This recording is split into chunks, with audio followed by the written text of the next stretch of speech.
Predajamo besedo gospodu Linasiju z Alpine. Alpina ni toliko močna na samem avstrijskem trgu, prav gotovo pa, če drugega ne ima močnega konkurenta, recimo v Fischerju, pa tudi tukaj najdemo potem kakšno stično točko z Avstrijo in verjamem, da bo tudi naslednji case zelo zanimiv. Ja, pozdravljeni. Sigurno Alpina ni tako velika kot je Trimo, pa nima takih referenc, ampak že za začetek je pa sigurno največja na svetu po čevljih za tek na smučeh. Alpina ima več kot 30% svetovni tržni delež na tem, a ne tako da Fischer nam ni kakšna konkurenca. Skratka, smo vodilno slovensko podjetje v proizvodnji, ali pa manj znano je recimo, da je Alpina sestavljena iz več različnih segmentov. Šport je samo eden od segmentov, zelo velik del so tudi modni čevlji, ampak kot rečeno, najbolj smo poznani po čevljih za tek na smučeh, pa po pancerjih. Začelo se je 47. tradicija, takrat je bila Alpina ustanovljena kot podjetje, ampak tradicija v Žireh je že dosti daljša, ker so tam začeli proizvajati čevlje z delo v gozdu. Tako se je začelo, potem so vse te privatnike počasi združili skupaj in je takrat potem nastala Alpina, se pravi 64 let do zdaj skupaj dela. Prometa smo imeli lansko leto približno 64 milijonov evrov in 1700 zaposlenih. Številka je blazno velika, zaradi tega, ker je proizvodna čevljev pač zmeraj ročno delo.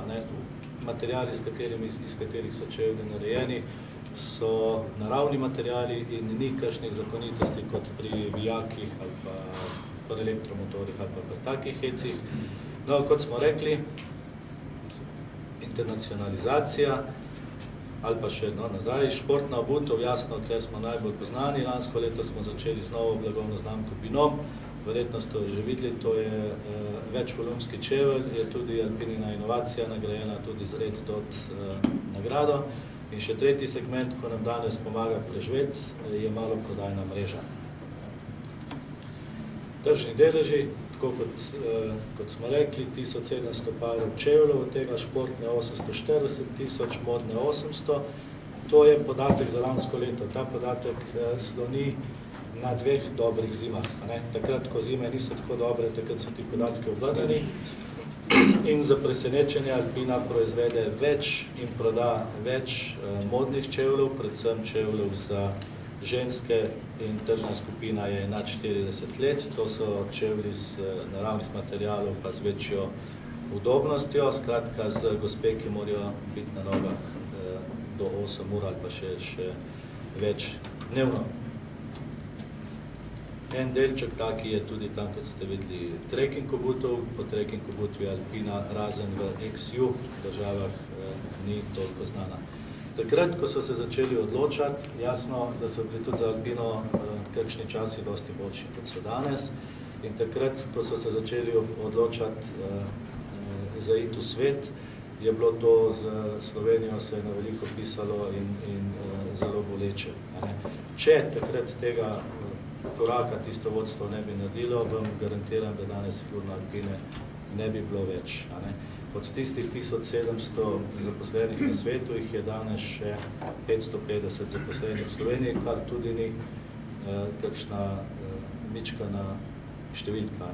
Alpina je bila enostavno prisiljena iti v svet zaradi tega, ker veste, da se danes zelo malo čevljev takih in drugačnih še proizvajajo v Evropi.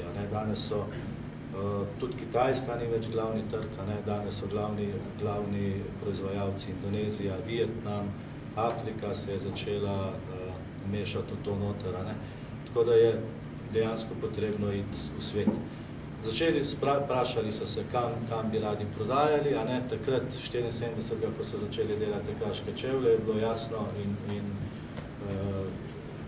odločeno, da so to severne države Evrope, se pravi Norveška, Švedska, Finska, predvsem zaradi tega, ker so to države, ki jih tek na smučeh dosti bolj zanima kot ostalo Evropo, in predvsem zaradi tega, ker obstaja na Norveškem eno podjetje, ki se imenuje Rotafela in ona je lastnik patenta NNN, kar pomeni New Nordic Norm, in to je pač enostavno vez, ki spoji smučko z s čevljem, kako jasno biti najboljši, imeti najboljši čevelj, kaj seveda tekaški čevlji. In tako se je začelo. Leta 2001 je Alpina prvič kupila podjetje zunaj. Kupila je podjetje, takrat se je imenovalo samo Fox, to je bila fabrika obuče, pa ne vem še kaj v Sarajevu. To podjetje še danes deluje. Potem so ustanovili svoje podjetje v Mediašu, v Romuniji 2004 in 2005 Alpina Zhongshan, to je kitajsko podjetje, ki prvi dve podjetje delata izključno samo modo, medtem ko Zhongshan pa izključno samo šport. In nazadnje smo pred tremi leti že sezidali novo podjetje, to je bil Greenfield v Bosni in Hercegovini, Alpino Bromi. Se pravi 5 proizvodnih lokacij, vsaka proizvodna lokacija postaja kompetenčni center za eno vrsto izdelka. Danes je zelo težko imeti razvoj ločen od, oziroma je nemogoče imeti razvoj ločen od proizvodne, zato je en del proizvodne obstaja tudi še zmeri v Žireh, in sicer v Žireh se dogaja proizvodnja, če lahko to še imenujemo proizvodnja, ker je v glavnem sestava čevljev z zelo visoko dodano vrednostjo, se pravi teh tekaških čevljev, visokega ranga trekkinga in brizgane obutve, ki je pogojena s velikimi investicijami v mašinerijo. Tako prodajamo, imamo en kup svojih podjetij po svetu in v vseh državah. Škoda, zelo dobra ideja je bilo zemljevid narisati, pa se nisem spomnil, ampak Alpina je res v vseh državah, res v vseh državah na svetu. Tudi v takih, ko so zelo eksotične, pa si ne bi mislili, da boste najdli Alpino. Recimo, če greste v Kijev, boste videli, ta prva največja stvar, ko prijete v center, boste videli napis Alpina. Čeprav je Alpina v Kijevu tako mičkana. Ampak v Ameriki imamo svoje podjetje, Alpina Sports Corporation, v Ukrajini imamo tudi svoje podjetje, potem v vseh državah bivše Jugoslavije imamo svoja prodajna podjetja in svoja proizvodna. Tako kot sem rekel, dve tovarni v Bosni, ena tovarna v Romuniji, proizvodna in ena na Kitajskem. Lansko 2 leti nazaj smo odprli tudi Alpino Mag, kjer Alpina ni bila v Makedoniji, prej ni bila prisotna, in Kosovo, obe dve državi sta se zelo dobro obnesli. Imamo pa tudi mrežo, tisti svoj del 137 trgovin, lastnih trgovin. Po vseh ostalih državah pa delujemo na športu z distributerji, na modi pa z agenti. Zato Alpina nima kakšne direktne navezave z Avstrijo, seveda v Avstriji prodajamo, seveda imamo v Avstriji naše prijatelje Fischer. To, ko sem rekel prijatelje, sem rekel v pravem pomenu besede. Alpina tudi proizvaja ali pa je proizvajala lansko leto za Fischer tekaške čevlje pod njihovo blagovno znamko. Ravno tako pa Fischer proizvaja za Alpino smuči pod Alpinino blagovno znamko. Tako da tukaj se menjave dogajajo, razvojniki sedijo dostikrat skupaj in kakšne stvari rešujejo. Tako da nimamo nobenih problemov. Je pa jasno, kot je gospa Fink rekla, Avstrijci so zelo ponosni. In Avstrijci kupujejo Fischer, ogromno kupujejo Fischer. Po eni strani, po drugi strani ima pa Alpina zelo velik manko. Alpina prodaja smuči pod Alpinino blagovno znamko samo v Ameriki in na teh naših trgih.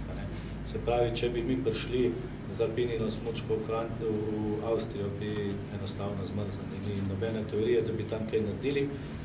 Tudi če bi rekli, da je proizvedena po istih postopkih, pa kakorkoli, kakor so to Fischerjeve smuči.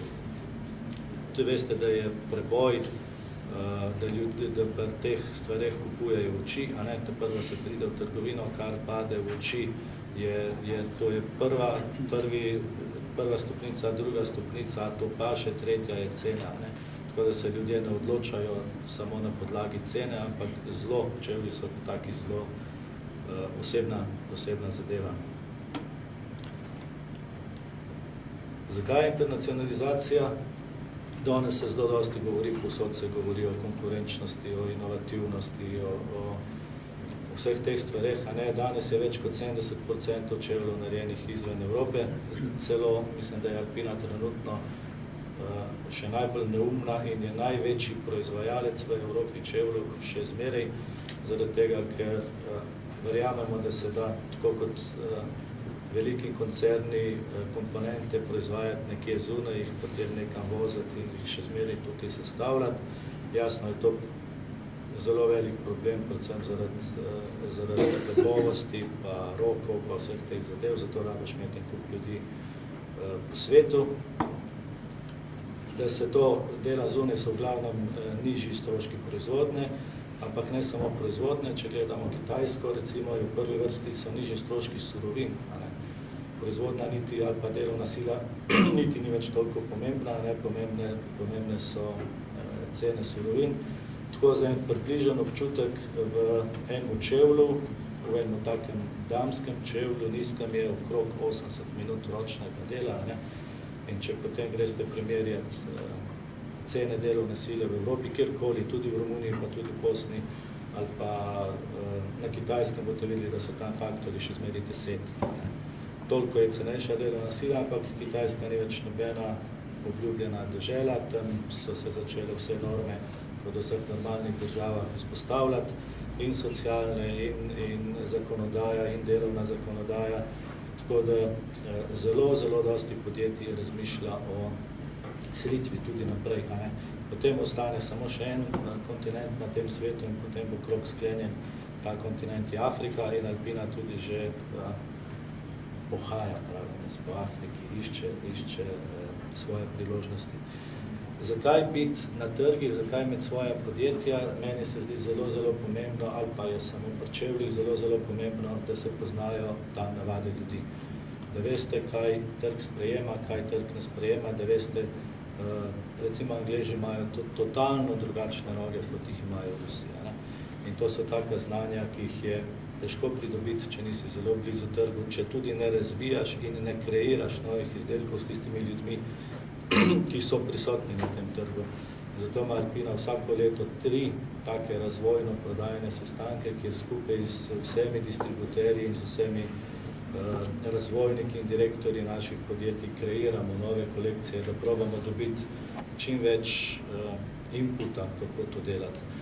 Ena od velikih stvari, jasno, odličen servis, to je zelo pomembno, zato Alpina tudi ostaja s proizvodnjo v Evropi, zaradi tega, ker želi biti zelo blizu trga, želi zelo hitro reagirati. Ne? Danes je sonce, danes se čevlji prodajajo, jutri bo sneg, pa je ali političnem, potem bo prodaja čisto stop, če tisti, ki ima proizvodnjo na Kitajskem, mora računati z velikimi zalogami, s financiranjem velikih zalog, plus najmanj 6 tednov transportov ali pa letala, ki so jasno tudi zelo veliki stroški.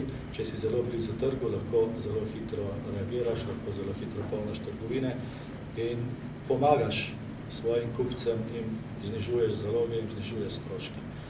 Kar je v Sloveniji zdaj zelo velik problem in zaradi česar je itak bilo treba iti ven, ne šole, za to, kar mi delamo v Sloveniji več ni. Tudi na Hrvaškem še zelo malo in lahko vam povem, da pred 3 leti, ko smo zgradili tisto tovarno v Bosni, v Tešnju, istočasno, kot smo mi zgradili tovarno, to je trajalo 2 meseca, so oni odprli šolo za čevljarje. Se pravi, letos konec leta pride prva generacija otrok, ki vsi hodijo v šolo v majicah Alpina in se bojo zaposlili v Alpini. Takoj za to prvo generacijo se odpira višja šola, ki to je darilo Bosne in Hercegovine, recimo, za Alpino. Je pa Alpina tam velik, jasno, veste, da ima 2 tovarne, da tam zaposlujemo približno 600 ljudi. Poslovno, no, to smo zdaj že malo preskočili, ne? To jaz imenujem poslovno prijazno okolje, pomoč pri vsem tem, tudi kamorkoli smo prišli, smo bili zelo toplo sprejeti, zaradi tega, ker ima pač Alpina nek tak sloves, da še nikoli ni nobenega peljala žejnega čez vodo. Prej sem že govoril, kako se sodeluje pri izdelavi novih produktov in zdaj kompetenčni centri. Ravno zaradi tega, ker imamo tam v Bosni šolo, ravno zaradi tega, ker imamo taki support, se bo v Bosni, ali pa se je začel graditi v Bosni kompetenčni center za modno obutev. Tam dol bojo vsi oblikovalci, tam dol bojo vsi modelirji in tam se bo modna obutev potem tudi razvijala. Kompetenčni center za tekaške čevlje je seveda v Žireh in bo tudi ostal v Žireh in tudi proizvodna teh najdražjih produktov. Recimo tale čevelj, ko ga tukaj vidite, tole je cena na Norveškem čez 400 €. Se pravi, to ni več poceni produkt in toga čisto vsak tudi ne more imeti. Če imamo 30% tržni delež na svetu, da imamo na Norveškem 65%. To so take stvari, ki so zelo nevarne. Letošnje leto je leto Alpine umik iz norveškega tržišča zaradi prevelike ali pa previsoke izpostavljenosti. Tukaj nam tudi Fischer ne pride skupaj, je pa Alpina s Fischerjem zmagovalna kombinacija. Vsi tisti gospodje in gospe, ko zmagujejo, imajo Alpini na čevlje pa vladi Fischerjeve smučine. No, biti zunaj, tudi zelo dosti se zunaj naučite, ne samo, da treba spoštovati kulturo pa različnosti tistih držav, ki je strpno, jasno njihovo zakonodajo, ampak se tudi dosti dobrega lahko tam naučiti, pa kot smo rekli, sodelovanje z lokalno skupnostjo. To so nagrade, ni samo Peter Mortuk, pa Petra Majdič, pa nas neko je, imamo tudi Lukaša Bauerja, pa Bolonijo, recimo iz Švice, jasno imamo tudi gospoda prvič letos Boa, ki je zmagal, letos je prvič Alpina na biatlonu, tudi zmagala. Dobili smo en kup teh dot dizajnov, to je industrijski dizajn, kjer ni samo oblika važna, ampak je funkcionalnost, predvsem tista, in dobili smo good dizajn v Ameriki, se pravi, da imamo oba dva kontinenta pokrita. Smo pa tudi v Nemčiji kandidat za to najvišjo design prize v Nemčiji. To je pa nagrada, tam se ne može prijaviti. Tam je 5 profesorjev, ki izbira, to so sami zelo visoko zapraženi ljudje, tam te povabijo in če si zmagal, je tam zelo vedno. Mi smo samo nominirani še z njim. Z Avstrijo, tako kot sem rekel, sodelovanje z Fischerjem, v Avstriji prodajamo kar precej naših čevljev, v glavnem trekking in v glavnem čevlje za alpsko smučanje. Pancerje. Alpina je tudi zelo močna na pancerjih, na otroških, na junior čevljih za alpsko smučanje, ki ima okrog 10% svetovnega tržnega deleža, ampak ne zaradi tega, ker je Alpina tako dobra, ampak zaradi tega, ker je to nek segment, kjer ta veliki niso nikoli vlagali in je pač ustojil en prostor na trgu in smo ga s pridom izkoristili. Pri vsem tem je jasno, da te trg sprejme, če si inovativen, pa če si boljši, ampak moraš biti boljši, kot so ostali. In Alpina ima zelo dosti inovacij. Prvi smo, ko smo upeljali karbon, recimo v te čevlje, prvi smo, ko smo se lotili več volumskosti, naredili smo celo v sodelovanju z inštituti, pa z Jožem Štefanom, pa z univerzo, prvi skener, 3D skener, ki vam posname nogo, ker pa nogi je zanimivo važno, ne pa številka noge, volumen noge je pomemben, no to je skener, ki deluje na podlagi 2 kamer in laserja, tega tudi še ne.